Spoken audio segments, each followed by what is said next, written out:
Hello everyone, it's July 28th, 2023, and I want to show you guys the Parkland apple today. It's a very cold hardy variety, all the way down to zone 2, I believe. It's grown in Alaska, Canada, a lot of the cold regions.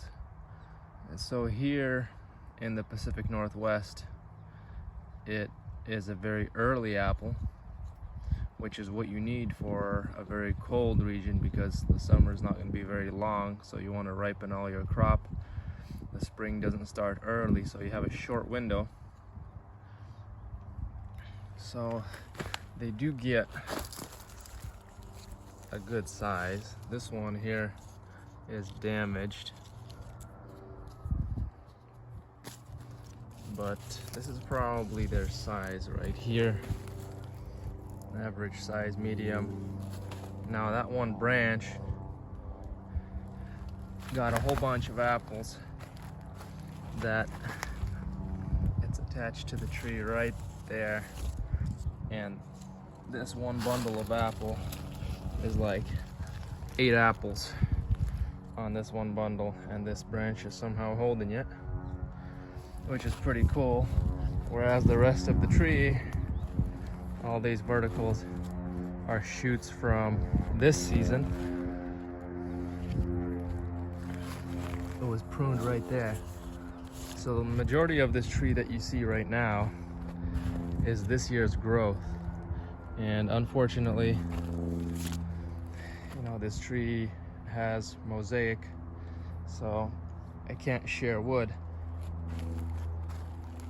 But I just want to taste the apple and show you guys the importance of pruning, or training your branches to be more horizontal, because anything vertical will not be setting any fruiting buds. So if I look at this entire shoot, there's no fruiting spurs happening here. Well, first of all, this is 1-year wood.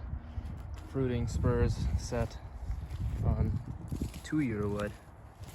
But if this stays vertical, it will not set any spurs next year even. So what you want to do to train the apples is bend them down to like 45 or below if you want to see fruit sooner.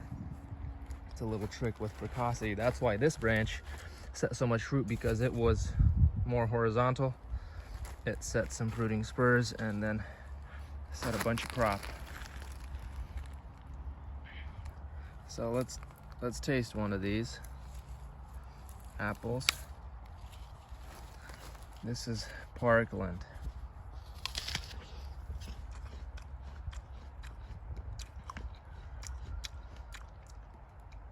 It's sweet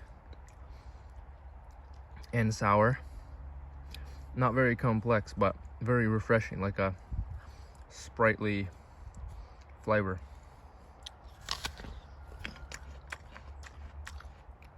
It's very light.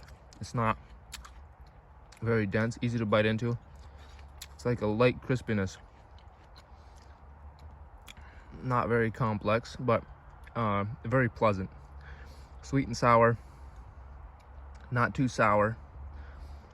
Just a good touch of sourness.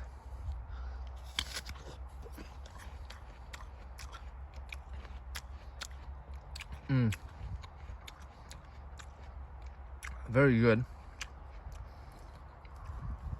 I wanted to compare it to early transparent. This is early transparent, also ripe at this time of year. No other apple is ripe yet. The Williams Pride still has at least 2 more weeks. Discovery still needs at least 2 more weeks to ripen, but these two, Parkland and Yellow Transparent, are both ripe right now. Yellow Transparent has been ripe for over a week already. There's a bunch of apples on the ground there. I've taken a video of Yellow Transparent and how it looks on the apple tree, so you can check out that video if you want to see how abundantly Yellow Transparent produces. But let's compare Parkland to yellow transparent taste-wise.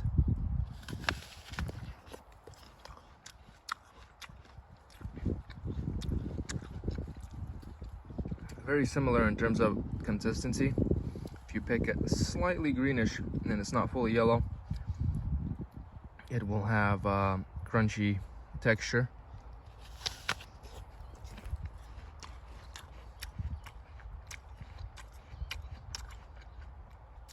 It's crunchy. However, this one has more acidity, more sour than the Parkland at this stage.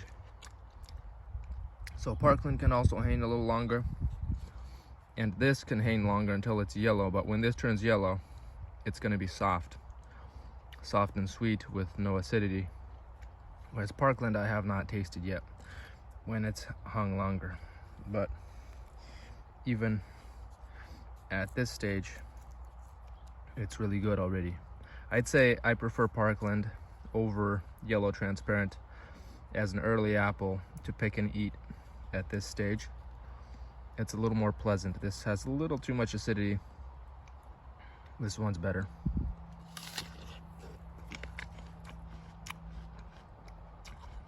Yeah, a little more easy on the acid. However, if you're trying to make some apple pie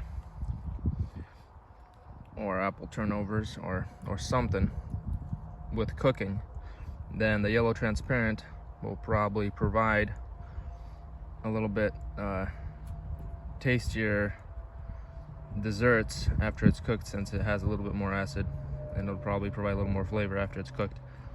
Though for fresh eating, Parkland is really good at this stage.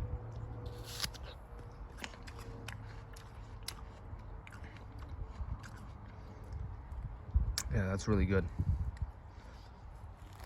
Notice over here, this is a cherry tree. The graft was right here last year, and you might wonder why I have this container on it. This is to stop the ants. The ants were carrying all the aphids up there, and the tree could not grow, and so I had to stop the ants. You can check my other video on the best way to get rid of ants, and I'll show you how this is effective. But essentially, you make sure it fits really tight. It's cut along one side and put on the tree and then sealed. This has been on for a while, so the tape is kind of coming loose. And then you put Vaseline or some kind of grease on the inner rim there. The ant comes up the trunk, comes up, hits the bottom, comes down on the edge if it even gets that far, and the Vaseline stops it. So it must go back, fall off, or go back down the stem.